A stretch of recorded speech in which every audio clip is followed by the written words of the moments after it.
السلام عليكم خوتي خواتاتي، نتمنىكم تكونوا بخير وعلى خير. نتوما كتشاهدوا هذا الفيديو اليوم نشارك معكم العجين ديال البيتزا. الصراحه هاد الطريقه هذه كنفع بزاف بزاف هكا، خصوصا كيكون شي مره كيكون واحد الوقت ضيق ما نلحقوش نديروا العجين ونديروا الحشوه. كنديروا غير كميه كثيره هكا ونديروهم في المجمد، كينفعوا بزاف بزاف هكا الاطفال المدرسه يجي عندك شي ضياف كتكون مزيره ولا هكا خرجت ولا شي حاجه. كنلقاوهم موجودين في المجمد، كنوجدوا غير الحشوه وها حنا يعني كنوجدوا نوجدوهم يعني بواحد السرعه. وبقاو معايا حتى الاخر، ما نساونيش بواحد لايك للتشجيع. طبعا الحال الا عجبكم الفيديو نبداو على بركه الله بالطريقه. هنا كناخذ سبيسيال. كندير هنا انا غندير يعني واحد الكميه كثيره، غندير نص كيلو ديال سبيسيال. الى نص كيلو ديال سبيسيال مع كيلو ديال الدقيق فرص. درنا نص كيلو ديال الدقيق كنديرو غير ربعة. هنايا ضفت واحد المعلقه ديال العسل، معلقه ديال الخميره، وغنضيف 2 كيسون ديال الحليب. يكون هذا الحليب دافي. صافي كنخلط مزيان مزيان هاد نحاول ندخل السوائل مع سبيسيال. وكنضيف 2 كيسان ديال الماء دافي، يعني هنا خدا ليا 4. بغينا نديرو غير الحليب بوحديتو نديرو غير الحليب كنديرو. كنجيب ميكسور كنطحن مزيان ولا كنديرو في مولينيكس. صافي كنخليه يختمر. كندوز للدقيق. غنضيف له هنا كيلو ديال الدقيق كما قلت لكم، نضيف له كاس ديال الزيت، نضيفو القزبر مجفف، الزعتر هذا، اوراق ديال الزيتون مطحونين. ضفت بودره ديال الثوم، ضفت كذلك شويه ديال الابزار. هنا شوفوا معايا هذا الخليط كيفاش يعني تفاعل. هاد الطريقه هذه كتساعد لينا هاد العجين دغيا دغيا كيختمر. والنيز هذيك سبيسيال كيفزق وكيعطينا واحد يعني هاد العجين كيجي هشيش بزاف. هاد العجين كيجي رطب. بالنسبه للمعلقه ديال العسل ممكن نعوضوها بمعلقه ديال السكر طبيعه الحال، كتبقى اختياريه. كنجي كندير ديك الخليط، كنجمع العجين ديالي مزيان مزيان. ومن بعد كيبقى عندنا ميزان. الا شفنا مازال خصو الماء كنزيدوه. هنا انا غنزيد واحد الكاس كما غتشوفوا معايا. صافي كنعجن كندلك مزيان هاد العجين. انا الملح عاد غنضيفها. انا دائما العجين دائما الملح ما كنضيفهاش في الاول. صافي كنضيف هكا القياس اللي يكفيني ديال الملح، هكا معلقه. يعني الملح دائما كيبقى يعني حسب الرغبه. صافي كنبدا كندلك العجين مزيان مزيان. وهنا كما شفتوا راني كنضيف الماء، يعني كاس ما كاملش، يعني تقريبا هكا واحد نص كاس ديال الماء باش ضفت، حيت هذا العجين ما خصناش يكون خفيف. الا درنا خفيف راه الشكل ديال الميني بيتزا غيدي فورما، يتخسر الشكل ديالو وما يكونش عاوتاني قاصحه بزاف. يعني بين وبين، ما تكونش خفيفه وما تكونش قاصحه بزاف. يعني المهم كيكون العجين شويه قاصح شي شويه. كنخلي العجين يختمر حتى كيضاعف الحجم ديالو. وكما شفتوني راني دهنته بالزيت. انا درت زيت ديال الزيتون في العجين. صافي من بعد ما خليناه يختمر وضاعف الحجم ديالو كنحيد منه هذاك الهواء، ضروري نحيد منه هذاك الهواء. وكنكورو. انا هنا قسمته 3 ديال الكويرات، وغنغطيه نخليها كيرتاح شي شويه باش العجين كيطاوعني. نسرحو بالدلك، ضروري يرتاح. خليوه كيرتاح ماشي عاوتاني نخليوه حتى كيخمر ولا هكا ماشي بزاف. نشوفوه انه ارتاح. كنجيبو الدقيق كنرشوه سطح العمل بالدقيق وكنسرحوه بالدلك.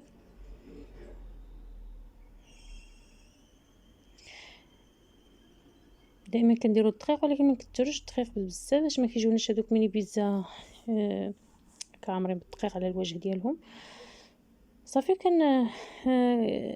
ملي نسرحوه هكا على سطح العمل، كنحاولوا أننا نعليوه كما كتشوفوني بحال هكا، كنعليوه وكنتأكدوا بأنه ما لاصقش، وكنخليوه كيرتاح شي شوية ماشي بزاف، باش ملي كنقطعوه بالمرشم ما كيتخسرش الشكل ديالو، الشكل ديالو ما كيديفورماش أو كيتخسر لا الشكل ديالو. هي أننا هاد العجين ملي كنسرحوه على سطح العمل كنخليوه هكا يرتاح هكا شي شوية، شي شوية هكا ماشي بزاف. وكذلك لسطح العمل ما يكونش كيلصق، يعني العجين ما يكونش كيلصق لينا، يكون فيه الدقيق، وكنعليوه هكا شي شوية قبل ما نقطعوه، وكنخليوه يرتاح كنقطعوه. وهداك المرشم ما نحاولش غير نبقاو كندوروا فيه، نبقاو كندوروا فيه هكا صافي، غير نقطعوا دوره، قطع دوره هكا باش الشكل ديالهم كيبقى محافظ، ما كيتخسرش. شوفوا معايا يعني ماشي ما نرقوش عاوتاني بزاف وصافي. وديك العجين اللي بقى ليا عاوتاني كنكورو كنحطو كنغطيهم هذاك مع الكواريط اللي باقي ليا، راني دايره عليهم بلاستيك ومنديله باش ما كي الوجه ديال ديك الوجه العجين ما يديرلناش القشره. هنايا ملي درتهم في الطاوه كنجي لهذاك اللي كان ديال الحرشه، راني نقطع المرشم ديال الحرشه اللي كنضغطوا على هذاك ديال الحرشه، كنضغط عليه هكا عليهم شي شويه هكا باش الا كان شي عويجاج ولا كان شي جهه ماشي قد شي جهه باش كيجيونا الشكل ديالهم متساوي، كنضغط عليهم هكا شي شويه، وكنجيو نتكوهم هكا بالفرشيط كاملين باش ما كينتفخوش صافي. وفي الاثناء انا عندي الفرن مسخن، سخنته مزيان وغنقصلو يعني نار متوسطه. الفرن ما تكونش منقصه باش ما كيجيوناش يابسين، وما كنجهدوش بزاف الفرن بحال الخبز يعني مجهده بزاف، يعني هكا ما بين المتوسطه زايده شي شويه، ولكن يعني ردوا البال يعني بقاو ساعه كنطلعوا عليهم كنديروهم من الفوق، كنديرهم انا الفوق حتى كيطيبوا، كنشوفهم هكا يعني ماشي كنخليهم حتى كيتحمروا ولا كيطيبوا بحال الخبز هكا، كنشوفهم قبضوا راسهم كنهبطهم انا لتحتيه هكا واحد دقيقه جوج دقائق لتحت هكا يستهضروا من الوجه وكنخرجهم، يعني ماشي كنطيبوهم ولا كنحمروهم، صافي كيبقاو هكا يعني نص طيبه وكنخرجوهم. اللي خرجتها كنحطها على المنديله ديال العجين وكنغطيها بمنديله اخرى كما كتشوفوا معايا. يعني ماشي كاملين، يعني ماشي كامل الطياب ديالهم، حيت عاوتاني الا طيبناهم بزاف من بعد ملي كنديروهم نحشو كنردوهم للفران عاوتاني غيجيو يابسين، يعني كنخليهم نص طيبه حتى ملي غنديروا الحشوه ما خصناش يعني نعطلوهم عاوتاني في الفران بزاف، لان الحشوه اصلا كتكون طيبه غير كيتسهر لينا هذاك الشيء وصافي. كنخرجوهم ان شاء الله غتشوفوا معايا من بعد الطريقه ديال العماره ديالهم. هذا هو الشكل ديالهم بعد ما خرجتهم كما كتشوفوا معايا، كيجيو رطبين هشاش بزاف بهذه الطريقه هذه. هاد العجين هذه كنعتمدها بزاف، اكثريه هاد العجين هذه كنعتمدها بزاف. بالنسبه لطريقه الاحتفاظ صافي من بعد ما كيبردوا كنديرهم في البلاستيك، كنديرهم في المجمد. هادو كما كتشوفوا معايا كبار، ديك الكويرات من بعد ما بقى كنرشم كيبقاو ليا هادوك الكويرات ديك اللي بقاو ليا درت بهم هاد الكبار هادو اللي كتشوفوا معايا هاد الجويجات درتهم في المقله، عاود ما نديرهم في الفران حتى هما في المقله كيجيو هشاش ورطبين بزاف، كيجيو مخيرين. لما بغيناش نديرهم في الفرن كنديرهم غير هكا في المقله ديال الطيفان يكون ما كيلصقش وكنصاوبوه. هنا بالنسبه للحشوه كما شفتوا معايا الحشوه لا الفلافل الخضراء الكفته كاين الفرماج والتطون. هاد الكبار غنديرهم بالكفته كما تشوف نديرهم بالصلصه وكندير عليهم الفرماج، ومن بعد كندير البصله اللي شحرتها مع شويه ديال الزيت شويه ديال الابزار ومليحه صافي. هذا هو يعني التوابل اللي كندير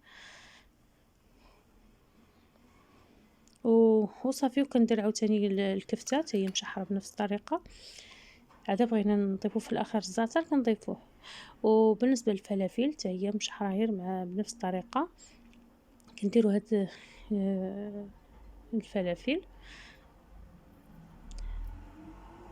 ومن بعد كنديرو الزيتون، ندير الزيتون الكحل مقطع، نبغي نديرو هاد الزيتون، أنا درت غير الزيتون هذا، الزيتون الكحل ضيف واحد المنظر عاوتاني زوين، أنا كنديروه كاين اللي متوفر، وفي الأخير كندير الفرماج، وكان عندي كنت كنقطّع الربيع نديرو في المجمد، وكان عندي شوية وضفتو في الصراحة عطا واحد المنظر زوين.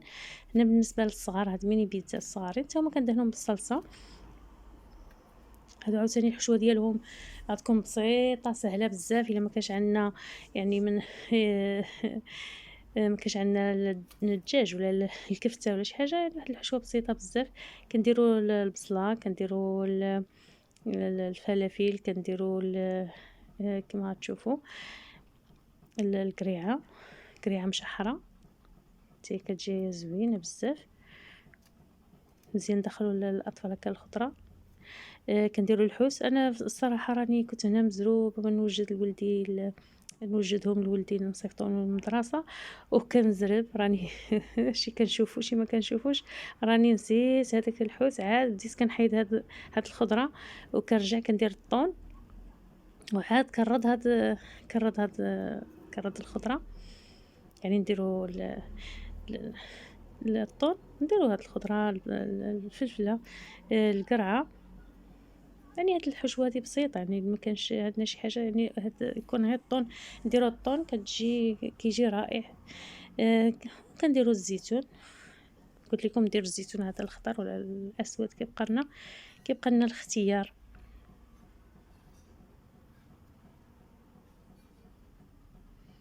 صافي في الآخر كندير الفرماج كندخلهم للفرن، وديك الرشيشة ديال الربيع كيما قلت لكم كيعطي واحد المنظر زوين، كندخلهم للفرن. بالنسبة للعصير غنصاوب معكم واحد العصير. خديت هنا خديت ال واحد الحمضة اللي كانت عندي في المجمد باش الجهد ديالها كيمشي، واحد 2 جزر صغار محكوكين، واحد برتقالة، 7 ديال التمرات، 2 تفاحات، 3 بنانة، صافي كنطحنهم.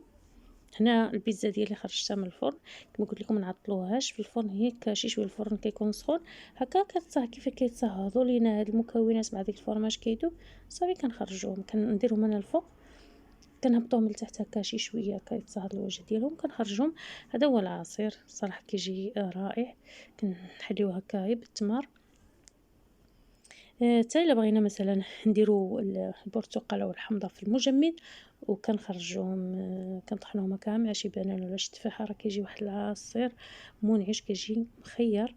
إيوا هذا هو شكل هاد البيتزات هادي الكبير، البيتزا الكبيرة، والآخرين الصغار كيوجدوا في واحد الوقت وجيز.